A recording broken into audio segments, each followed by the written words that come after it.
Cooperatives provide benefits back to their members through their unique business model. Members own the cooperative through their investment in and business conducted with the cooperative.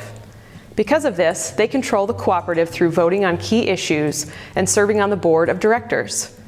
Members also receive benefits like patronage. So what is that? Patronage is member-based profits that are distributed back to those members in proportion to business volume conducted with the cooperative. Typically, patronage business volume is measured in units, such as cents per bushel, dollars per ton, or dollars per gallon. Patronage is also an incentive for members to conduct business with the cooperative. So if the cooperative is profitable, the more business a member conducts with the cooperative, the more profits that member could receive back in the form of a patronage distribution. Before we talk about the different types of patronage distributions, it is important to understand the business relationship between a farmer and the cooperative. As members, farmers own the cooperative. So the cooperative is part of the farm enterprise's investment mix, such as farmland, tractors, or trucks. Because of that relationship, profits generated by the cooperative are only taxed one time, which is known as single taxation. That means cooperative profits are either taxed at the farm level or at the cooperative level. Who pays the tax is determined by how the board of directors distributes the cooperative's profits. That is an important advantage of cooperatives and patronage distributions. Cooperative profits and patronage distributions are only taxed once. Patronage cannot be distributed before the cooperative's year end. Patronage comes from member-based profits, and the only way to know if the cooperative was profitable is after the cooperative's year end. At that time, the board of directors will determine how much patronage is available to distribute.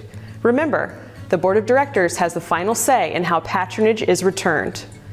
Member-based profits can be distributed by the board of directors in three ways.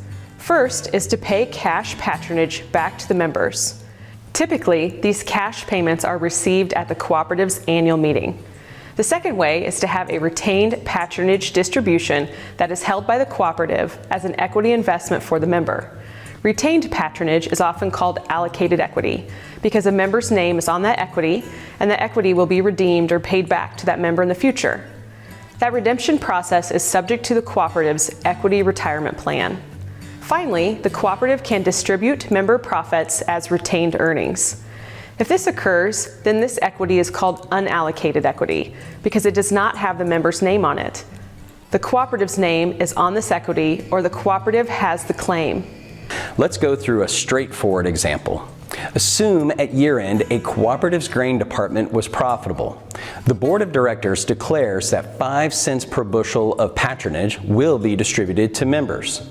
If a member sold 100,000 bushels of grain to the cooperative, then they would receive $5,000 of total patronage. Of that $5,000, let's assume the board of directors decides that the member will receive $2,000 in cash at the annual meeting, and the cooperative retains $3,000 of allocated equity that the member will receive in the future. Of course, this is an example.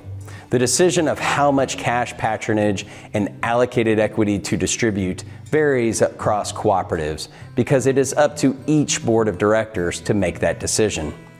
Note that a similar example could be done for, say, the agronomy department or any department that generates member-based profits.